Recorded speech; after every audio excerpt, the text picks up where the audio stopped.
roll right into our program, which is quorums and how they impact our meeting. And Dan, take it away. All right, so I tried to keep it simple. It's mostly text. They didn't have a way of good pictures and things to show. I tried to organize it in a way that would make it simple for somebody starting out. Just a basic outline of what I'm going to cover with some references of where in the RONR. But basically what a quorum is simply the definition of what the minimum number of members who must be present in order for the organization to validly transact any business. And it's necessary so that you don't have a small number that isn't necessarily truly representative of the body making a bunch of decisions, especially if it comes to defining how money gets spent. Now, the requirements are typically put in the bylaws. And again, there's the reference for where RONR recommends that you place the specific reference as to how many people present or how many members should be present to constitute a quorum. And then it gives guidance on exactly what that number should be. This is a little vague, but it kind of puts it in context of the largest number that you can depend on to attend a meeting. Like we had tonight, we're looking at, we've got 10 people out of, I think, almost 18 members. So just a little over a majority.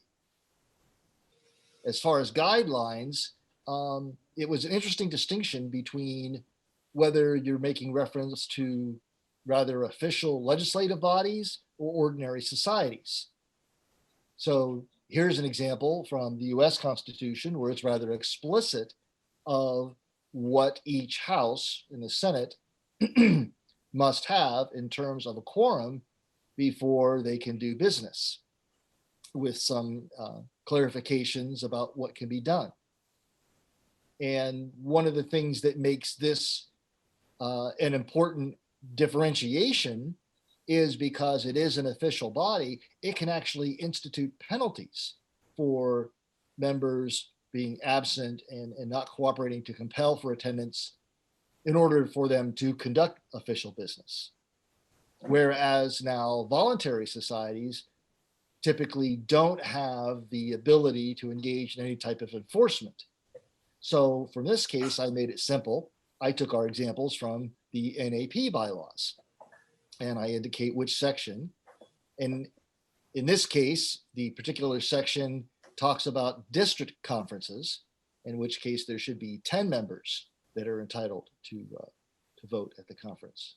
Now, what kind of default number do you put in for a provision? It depends on whether you have an enrolled membership like we do here, where there are specific signups to become a member of either the unit or the district or the national, and that your status is maintained and regularly tracked, in which case then, in the absence of any specific provision, it's considered that a majority of the entire membership. And this is the default by common parliamentary law. So if your organization keeps track of members, but fails to outline in its bylaws what the requirement is, it would default back to a simple majority. You're saying it's a majority of the entire membership. So like our membership is like 1,800. So what's a majority of that? Our quorum is stated as 100, and yet I'm being told that's a very large number. 100 out of 1,800? Yeah. Mike, do you have any comment you'd like to bring in? You try to set the quorum large enough to make sure that everybody has the opportunity or that it's a representative of the group. So 100 of 1,800 is not unheard of. When I was CEO, one of the interesting things is in the bylaws, I had every committee a quorum was 3 people. Because if you have a large committee, let's say you have a committee of 20, it takes 11. And what happens is everybody says, well, somebody else is going to be there, so I don't need to be there because there's 20 people, and then you don't have a quorum. So with 3 being a quorum, everybody will show up because they don't dare let those three operate for the group. So it's a philosophy and it's also a legal term. So you have to set it for what you believe is representative of the group that can legally represent the group. I just pulled up the last set of bylaws I received for Alpha Unit because I couldn't remember what it said for our quorum. Mhm. And it says a quorum shall consist of the members present, at least two of whom shall be elected officers. Right. I just, there are two comments I have to make about that. I'd understood that setting it low pretty much guarantees you're going to get more people there because they don't want decisions made in their absence, being one comment. But the other, for example, I'd also heard that you set the number at at the maximum you anticipate might attend a meeting. For example, my church has, I was surprised to find out, 40 as the number, and our membership is somewhere in excess of 2,000 people. But most often the members of the congregation don't attend business meetings. So they set it at a number that allows them to continue to conduct business. And I was told that you want to make certain it's the maximum or largest number you can anticipate having at that on a regular basis at your meetings, so that you make sure that you can conduct business. What's your thought on that, either Dan or Mike or somebody else? Well, I think that's what I was implying. What Yeah. you want to do is look at your group. Your church is obviously comfortable in having 40 people make the decisions. 40 is statistically a good number. Mm-hmm. Now, if you have 2,000 people, are 40 people representative? And what good would it do the church to have 12 meetings a year and never have a quorum at a meeting? Yeah. So again, you balance it and look at how many people are going to represent the group, and that's your legal representation. And it's fluid. You can change the bylaws if you get more or less, or if you're not getting the people, you make it less so you can have a legal meeting. Thank you for those questions. Those are excellent. That's what I was kind of looking at here, is the point that, at least on this slide, they're making about being a majority, is that's kind of a penalty of, if you don't want to be forced to have a majority, then you better put something in your bylaws less than that and make it clear. Yeah, exactly. Yeah. Coming back to our different examples, legislative bodies have this enforcement mechanism to compel attendance and can establish some threshold that might be much higher in order to conduct official business, and sometimes even explicitly define the representation.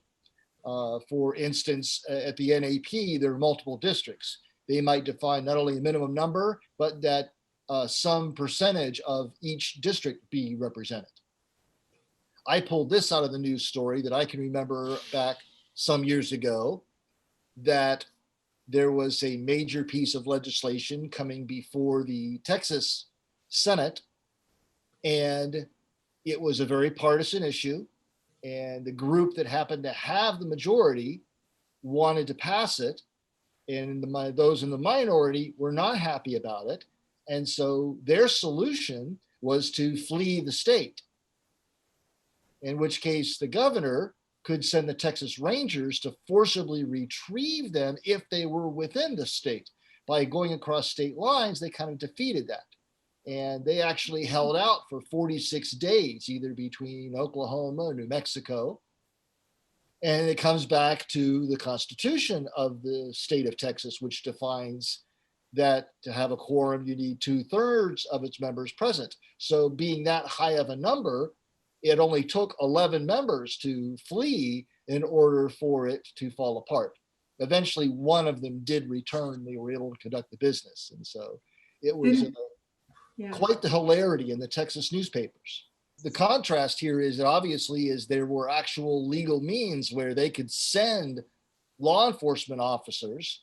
And I think back in this case, the governor of Texas actually called the governor of Oklahoma for assistance in using his people to try and find him. And that's why they ended up in New Mexico.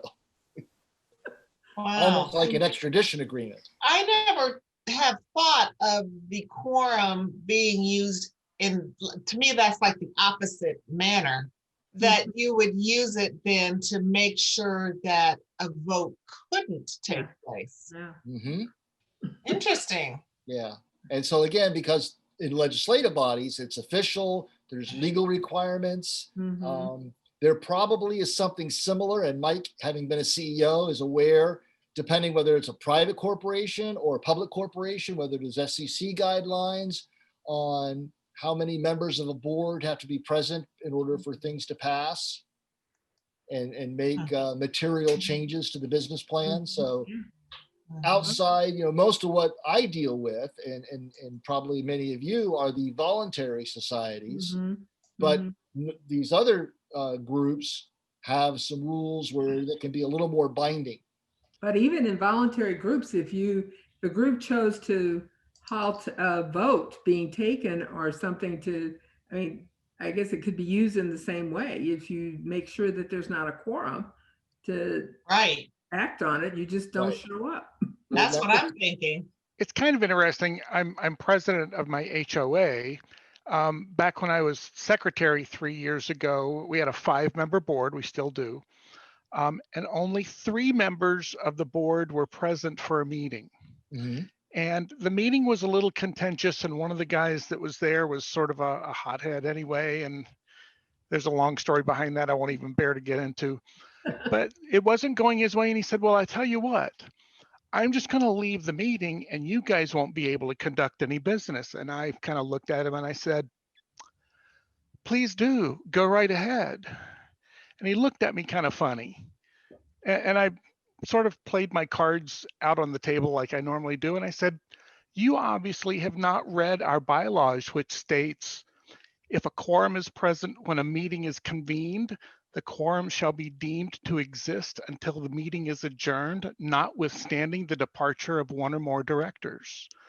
So the 2 of us would have been allowed to continue to conduct business without him, given that we had a quorum to start the meeting. So that's where knowing your bylaws also allows you to sometimes, and the guy decided he would stay after I kind of pulled that out. Knowing your bylaws and having, knowledge of those provisions that can help you, transact business, in my view, is a good thing. Yeah. I like the piece about if the quorum is there when you convene, then it remains in place. Sure, and the opportunity is still there to kind of force an adjournment if one of the people has to leave, and you can get one of the other directors, if you've only got 3 left, to go, okay, look, I move that we adjourn this meeting, I have to leave. If you adjourn the meeting, it's over. But if the member just goes, I'm done with you guys, and storms out, then you can continue on without him. In Roberts, there is a provision in Roberts that if there were 300 or 400 people there in a meeting, and your quorum was a majority or a significant number of people, you don't go back and count unless somebody challenges it or unless somebody brings it up. You continue the meeting as if a quorum was there until the chair would recognize. I mean, if it becomes so obvious that everybody now knows it, then it's the chair's duty to call the meeting to an end. But otherwise, you continue the meeting. I believe it used to be called disappearing quorum. I'm not sure what it's called to this new edition, but yes. And Ray, I think that was a very good example, because obviously they dealt with the issue earlier and they had something happen, so they put that into the bylaws as a protection so that you couldn't use it as a club. Yes, it's an excellent example that the bylaws as hierarchy will supersede Robert's Rules of Order in that case. So then, this is where we get into again, this loose relationship, and I'll go back that Laverne, you brought up an excellent example about a church society versus others enrolled. So most societies have, or those that do that have an enrolled membership, want to put a specific number in to protect against some unrepresentative action being taken in the name of the body by just a few people. Right. But other organizations like churches, they kind of have a role, but it's not exactly the same type of enrolled determined membership like, say, we have here at the Alpha unit. And so they don't really put a minimum number and do exactly the description as Mike is, and that, or as kind of we have in our bylaws, is whoever is there is the quorum. So whoever shows up, you've got a quorum. Yeah. It's also important to note that a lot of states control that in the law. So you have to go to the nonprofit law, and your bylaws can't violate the law. In Arizona, it says something to the effect that a quorum is the majority unless it's in the bylaws or established differently by the group. In Nevada, that wasn't there, and they had to have every society, every organization had to have a majority of the members or a majority of the group to operate and be the quorum. So about 90% of the meetings in Nevada are illegal according to state law, but nobody's challenged it to my knowledge yet. Yeah. That's what attracted me about wanting to learn more about parliamentary procedure, because effectively they are guidelines based on decades of experience on dealing with problems in organizations. Sure. That's also why a good parliamentarian, especially somebody with a credential, has to be aware of the state laws where they are operating so that they can give, I mean, they're not supposed to provide legal advice, but on the other hand, they're supposed to be a professional and is supposed to be able to advise the group that they might be getting into a legal area and they need to check with an attorney because you as a parliamentarian are not an attorney. Yes, that is helpful. I had to step in and preside over a meeting about 5 years ago.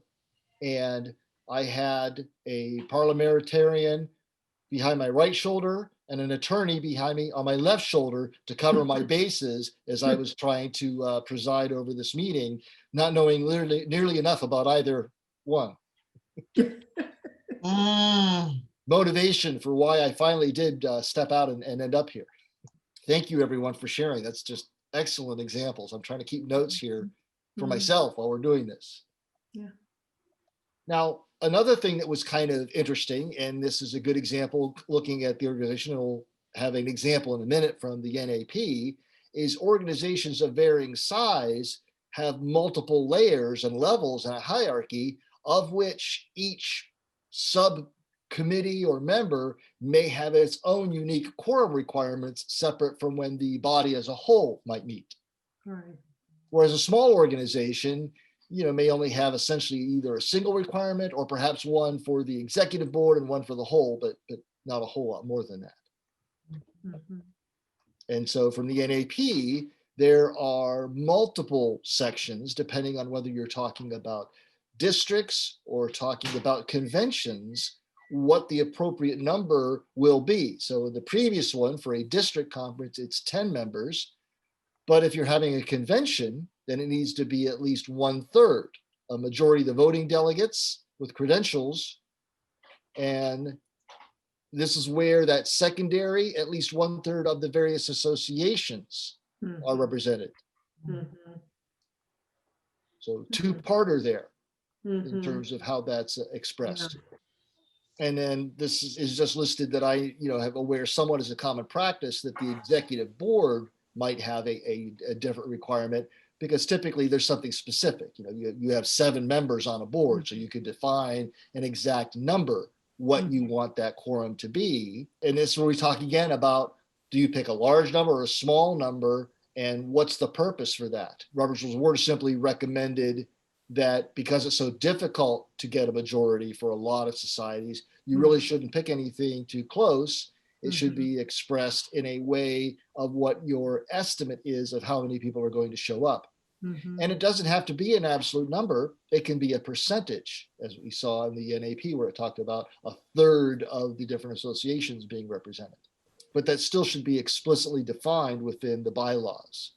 I've done a lot of bylaws counseling, and I, for one, always recommend a specific number over a percentage, because percentages, how many of you know math at a level of that you're sitting in front of 300 people trying to do the math, and it's much easier to have a specific number. Yeah, I mean, if you have 60% of 100, then make it 60 members.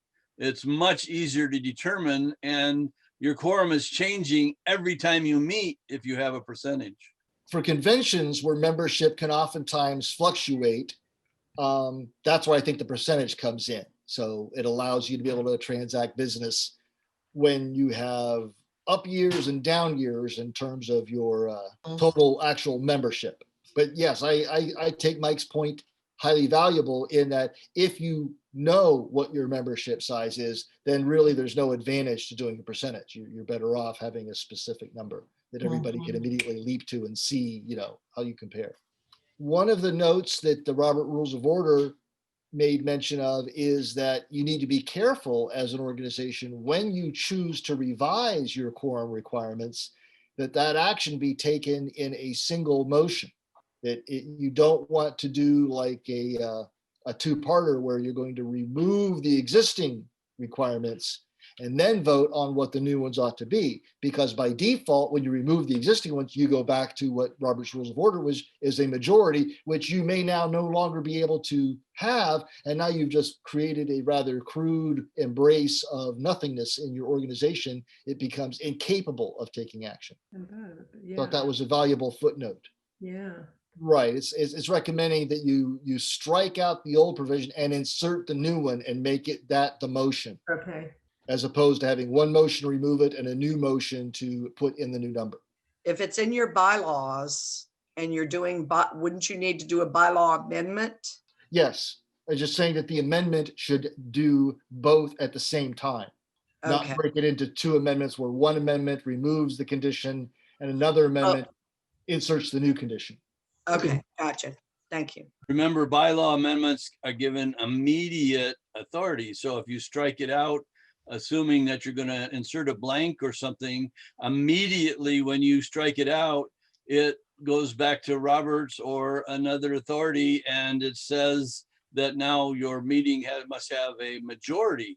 And so you changed it from maybe 30, like in the case of the church, you change it from 60 people to 1,000 people is your quorum.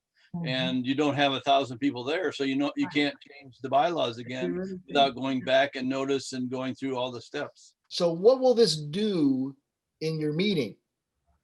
Well, if you don't have a quorum at the start of the meeting, then really you can't transact any business. And if a group of people get together and attempt to do so, technically it's null and void. And secondarily, that group does not have the authority to waive that requirement, even by unanimous consent of all present, because it's in the bylaws, it's explicit. Now, there's a slight caveat that should the assembly come to some agreement and make decisions, if a later meeting where there is a quorum can choose to ratify the decision that was made that day. They don't recommend counting on that.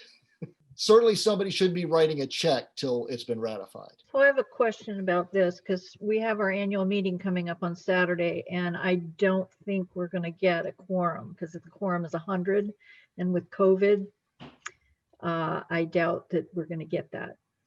So part of our annual meeting is to introduce candidates that are running for the board. Can we go ahead and introduce those candidates and do that, ask them questions and so forth, but it's not an official meeting? How does that work? Do you just stop the meeting and? You can, there are certain things you can do, and we're going to get to that in just a minute. So excellent question. Thank you. That segue was perfect. It says, in the process, in the absence of a quorum, the assembly can do several things. It can adjourn, It can fix the time to which to adjourn, or it can recess. And of course, during that recess, it can take measures to go obtain a quorum.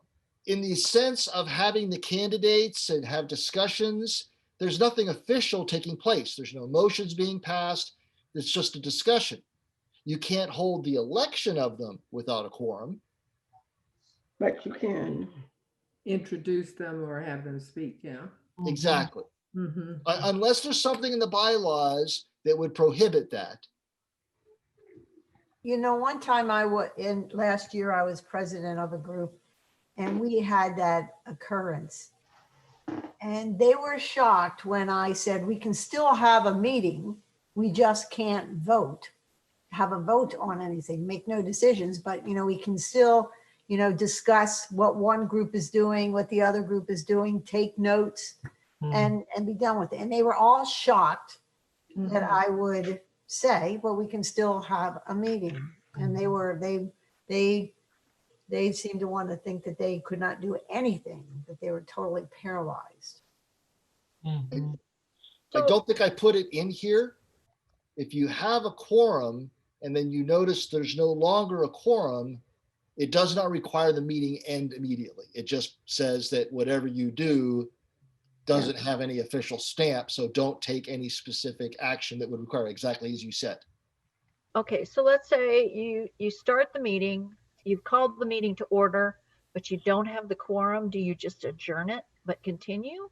Or do you even call the meeting to order? I called the meeting to order.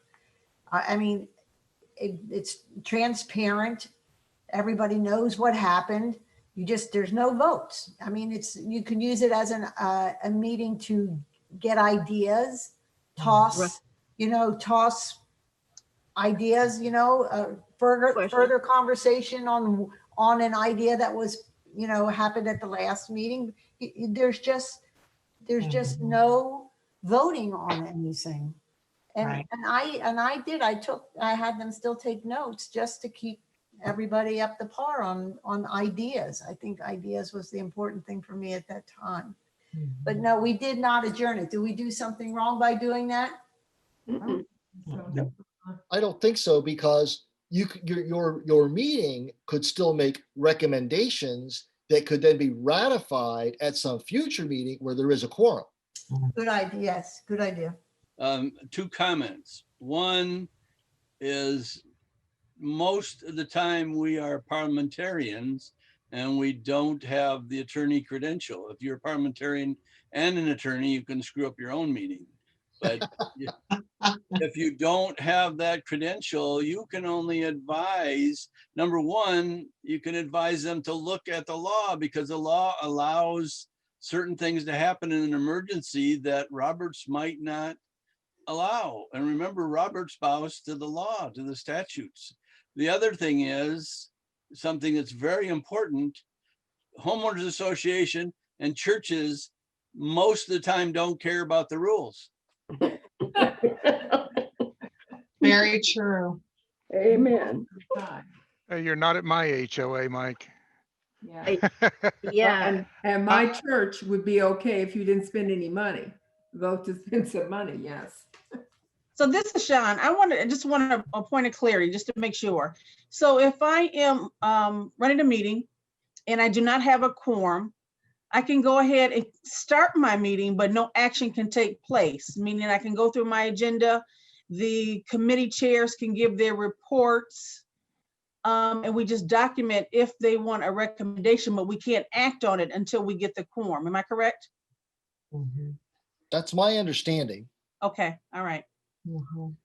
The point that I had lost track of, what I was trying to make earlier, is if your bylaws call that a meeting has to be held at a certain time, at a certain place, annually, and such has to take place, the fact that you don't have a quorum does not invalidate that. You still held the meeting. You still met the conditions outlined in the bylaws for having that meeting. The fact that the quorum simply means the meeting couldn't take any action. But you have satisfied your bylaws of conducting a meeting. Now, the quandary might be if at that meeting you're supposed to elect new officers, you might still be in a pickle as far as that's concerned, but at least you satisfied the fundamentals of the requirement of the meeting having taken place. Right. Okay. And you And- know, just one more thing, just to give everyone more argument, if you should ever be in that predicament. You know, the idea of ideas and time. Americans, time is very important. So common sense says all these people are not, you know, the people who didn't have the power to vote, I guess, they all show up.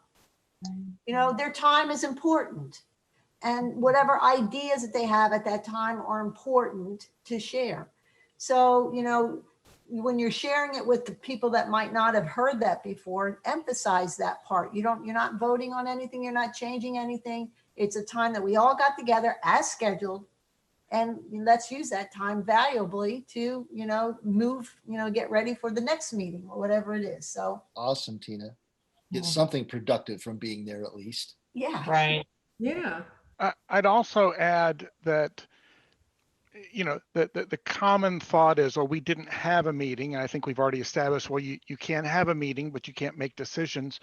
But the fact that you're having a meeting also means you should have minutes of that meeting, and that you called the meeting to order and who was in attendance, and that a quorum was not established. And so then, you know, informal discussions occurred, and, you know, whatever you did and that sort of thing. And at the last 2 HOA meetings that I've had, even with the fact that our absentee ballots can count, we've been short on quorum.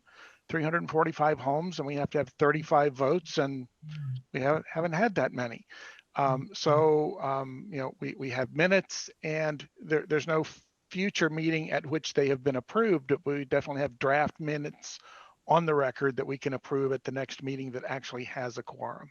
Yes, excellent. So follow all the forms as if you did have a full meeting, even without any action being taken, because that at least provides the basis for a future meeting where there is a quorum to take action based on what was recorded. I agree. And to, I think Tina's point as well, and also Sean's, if you're going to have some discussions and potentially, oh gosh, we think this is a great idea, let's get together a community garden or whatever, you can put in your minutes the fact that informal discussion was made and the people who were there suggested that perhaps a community garden be done. Then that comes up in the draft of those minutes at the next meeting. People will see that, and that's a way to sort of carry that forward. Oh, yeah, those people got together, and if you decide not to ratify it, you don't do it. But you could go, gosh, that's a good idea, let's do it. Awesome. Thank you, everyone. My thought is if you set that standard that you are going to start as the time is prescribed, the meeting will begin at this time and move forward, not violating any bylaws or, you know, withstanding about conducting business. I think more people will realize they're going to start this meeting. Right. And if I want to know what's going on, I need to be there, because they're not stopping because I didn't show up. And that is a good point. The group that I belonged with, to be honest, there was a power play, and they thought if they didn't show up, you know, the meeting couldn't take place. And, you know, I turned that around rather quickly. But that you're right. That does happen when you're in the small communities. You said that it shows as a meeting, which is a good thing for some organizations because they're required to have so many meetings a year. Right. Right. Yeah. And by not having a quorum, if you consider yourself not having a meeting because of it, then you've got to schedule another meeting to replace it, which is not a good thing because, like Terry said, you're actually taking the time of these people. Right. And for you to just close the door and move on and say, okay, we're having a meeting in 3 weeks and we're going to try to get a quorum now, or at that point, you don't know if you're going to or not. So you're going to do the same thing over and over to these people, and they're going to stop showing up even. Yeah. Yeah. Good practical, consequences. Thank you. I know at Toastmasters, we had that problem one year. Nobody wanted to come to the meetings, and we had the meetings because it's required. We have 4 a year, but 3 of them did not have a quorum. And that was not a good thing. And I know why they didn't, there was a presiding officer that people didn't want to deal with. So they didn't go to the meeting. The only meeting they attended was the meeting to vote her out. I've seen a few of those, yes. So It's not really representative or related to a quorum, but I specialize, and this is Mike, I specialize in HOAs. okay, And I would advise that no one represent HOAs as a parliamentarian unless you are familiar with the statutes. One thing I have never, as many HOAs as I've represented, I've never seen them comply with the law where it requires the presiding officer to get a motion, and before you have the discussion on the motion, just like in Roberts, everything has to go through, but before the motion is voted on, state law requires that it be opened up to the members for comment. Now, the HOA can set limits on the time and on numbers and how many people can speak, but the state law requires that they open it up, and I have yet ever to see an HOA do it legally or correctly. I'm sure over the past number of years, you have seen how they have bit by bit defanged the authority within HOAs because of ongoing problems and violations. Exactly. They're passing rules and laws because how far the HOAs have gotten out of control. So what do you do if a quorum is lost? Well, it kind of depends, as Mike was saying, whether or not anybody notices. So when it gets to a point that the chair notices, he is obligated, it's his duty to declare it. And that's key before taking any vote or begin any really new motion that would drive, because a motion is to take an action. So if you can't take any action, you really can't have anything in the way of motions other than the ones identified before, to adjourn, to appoint a time to future adjourn or recess. Now, if the chair doesn't recognize it, a member can rise and make a point of order, and to the effect, and they can't interrupt anybody, but the next available opportunity, and they can get recognized by the chair, then they can point out or ask the question whether or not we still have a quorum. And then that only has bearing if you're required to maintain a quorum throughout the meeting. If you have a bylaw, as Ray pointed out, that says once you've got a quorum, it's there till you adjourn, well, then that becomes a moot point. But in general, most organizations require you to maintain, and it's considered that you have maintained until such time as someone can point out that or draw attention to the question, where then it can be answered by counting the number of people present. Now, the item number 3 is valuable as well, because the minute you announce that you don't have a quorum or come to that conclusion, there are those that want to say, well, then just everything we did today is null and void. And that's not true. Typically, because it is unclear exactly when the quorum was lost, it's considered that any action up until the time when it was officially recognized the quorum was lost still stands. Unless someone can make a clear, convincing case that they really know exactly when the quorum was lost, like 200 people just got up and walked out all at once or something. But so these are the kind of things that can take place in terms of, does the chair recognize it? If a member questions it, they can raise a point of order. And then what the impact is in terms of any action taken up until that point in time in the meeting. So then I just kind of put a summary together of the various issues about the purpose, what it's there to do, how it's to protect, where it ought to be written, what the number ought to be, what are different conditions that might depend on larger societies that have multiple committees and subsets of the organization, a footnote to make sure that if you are going to change it, you do it in a single motion or a single amendment, so as not to put yourself in a deadly embrace of not being able to change anything. A clear thing that people need to understand in an organization, that they cannot waive the requirement for a quorum if it's so stipulated. And that in the absence of a quorum, there are still some motions and activities that are permitted. And that, of course, that from the point in time when a chair does come to the determination that there is no quorum, that they have to halt any official business until such time as a quorum is reestablished. Thank you all very much for your time and attention here. That was Now, excellent. okay. Very good. Very good. Very Good good. work. Brought up some Good work. points that I think a lot of us hadn't thought of when it comes to quorum.